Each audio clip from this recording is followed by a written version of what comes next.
BBAలో university second rank, third rank సాధించడం Sun International విద్యార్థులకే సాధ్యం. గత 12 సంవత్సరాల నుంచి హైదరాబాద్ పరిసర ప్రజలు రెగ్యులర్ గా వింటున్న మాట మాస్టర్ ప్లాన్. ప్రస్తుతం హైదరాబాద్ పరిసరాల్లో మొత్తం 5 మాస్టర్ ప్లాన్స్ ఉన్నాయి.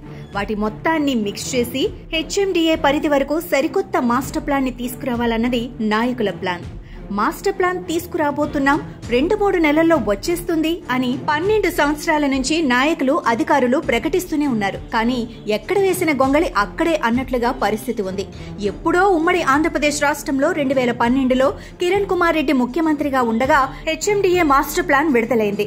ఆ తర్వాత రాష్ట్ర విభజన జరిగిన తర్వాత కేసీఆర్ గవర్నమెంట్ అధికారంలో ఉన్న దాదాపు 10 ఏళ్ల కాలంలో సంవత్సరానికొక ఇదిగో మాస్టర్ ప్లాన్, అదిగో మాస్టర్ ప్లాన్ వచ్చేస్తుంది అంటూ ఊరిస్తూ వచ్చారే తప్ప పని జరగలేదు. ఆంధ్రప్రదేశ్ లో జగన్ ప్రభుత్వానికి అంత్యక్రియలు పూర్తయిన తర్వాత ఆంధ్రప్రదేశ్ రాజధాని అమరావతి అభివృద్ధి పదంలో దూసుకువెళ్తోంది. ఇప్పుడున్న పరిస్థితుల్లో హైదరాబాద్ మాస్టర్ ప్లాన్ విషయంలో సీఎం రేవంత్ రెడ్డి అలర్ట్ అయినట్లు సమాచారం.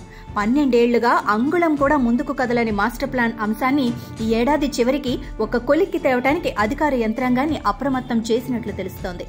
ఎట్టి పరిస్థితుల్లోనూ ఈ సంవత్సరాంతానికి కొత్త సమగ్ర మాస్టర్ ప్లాన్ ను ప్రకటించాలన్నది రేవంత్ రెడ్డి లక్ష్యం.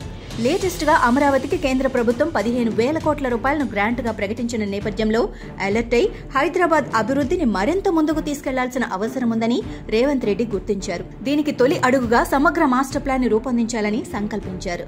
అసలు సమగ్ర మాస్టర్ ప్లాన్ వల్ల ఉపయోగాలేమిటి అన్న ప్రశ్న వేసుకుంటే ప్రధాన నగరం మీద ఒత్తిడి తగ్గుతుంది.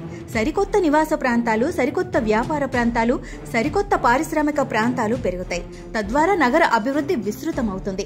ముఖ్యంగా రియల్ ఎస్టేట్ పరుగులు పెడుతుంది. అమరావతి ప్రభావం హైదరాబాద్ రియల్ ఎస్టేట్ మీద పడకుండా ఉండాలి అంటే యథాతథ స్థితిని కొనసాగించడం కాకుండా హైదరాబాద్ చుట్టూ సరికొత్త అవకాశాలను సృష్టించాలి. అప్పుడు హైదరాబాద్ రియల్ ఎస్టేట్ వెనుకబడకుండా ఉంటుంది. తెలంగాణ సీఎం రేవంత్ రెడ్డి ఈసారి మాత్రం సమగ్ర మాస్టర్ ప్లాన్ విషయంలో చాలా పట్టుదలగా ఉన్నట్లు తెలుస్తోంది. మరి ఈ పట్టుదల గత ప్రభుత్వం పట్టుదల మాదిరిగా మాటలకే పరిమితమవుతుందో, ఆశించిన ఫలితాలను తెస్తుందో వేచి చూడాలి.